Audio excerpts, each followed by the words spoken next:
Monsieur le procureur général, bonsoir. Est-ce que vous pourriez revenir rapidement avec nous sur les faits qui viennent de se produire, s'il vous plaît? Bonsoir.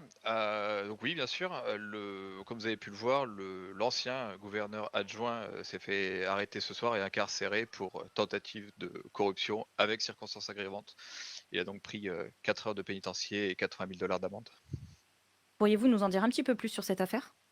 Ce que je pourrais vous dire, c'est que le gouverneur adjoint, dans les derniers jours, a eu la mauvaise idée de s'adresser aux mauvaises personnes sur une soirée qui, pour lui, était compliquée, et cette mauvaise décision l'a mené à contacter des personnes peu recommandables.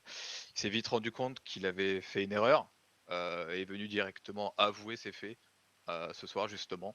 Ce qui est arrivé, justement, pour ça qu'on en est là aujourd'hui avec cette, enquête qui s'est ouverte et fermée en moins d'1 heure avec la conclusion que vous connaissez. À titre personnel et en tant que représentant du bureau du procureur, qu'est-ce que vous pensez de toute cette affaire? Il a eu le mérite de venir, avouer, il a réussi à prendre du recul, à se rendre compte qu'il avait fait une erreur, et c'est en tout cas ce qu'on pourra lui mettre de son côté, en tout cas. C'est une affaire compliquée, c'est pas tous les jours que ça arrive, c'est pas facile à juger, mais c'est aussi le travail du bureau du procureur de savoir prendre des décisions difficiles dans ces moments-là. D'accord. Quand vous parlez de sujets délicats, est-ce que vous pouvez nous en dire un peu plus? Il y a suffisamment de sujets délicats ces derniers temps, de tensions qu'on peut voir, vous le voyez avec le niveau d'alerte qui a été élevé aujourd'hui, avec les menaces que se sont pris le gouvernement. C'est compliqué comme situation à gérer, que ce soit pour les forces de l'ordre ou justement pour le gouvernement, et c'est compliqué parfois de savoir encaisser ce genre de situation sans prendre des mauvaises décisions et sans agir dans la hâte, et malheureusement c'est ce qui s'est passé. Heu Une décision qui parfois se fait sur un coup de sang et qui malheureusement est regrettée juste après, mais les faits sont là, et une fois que c'est fait, c'est trop tard.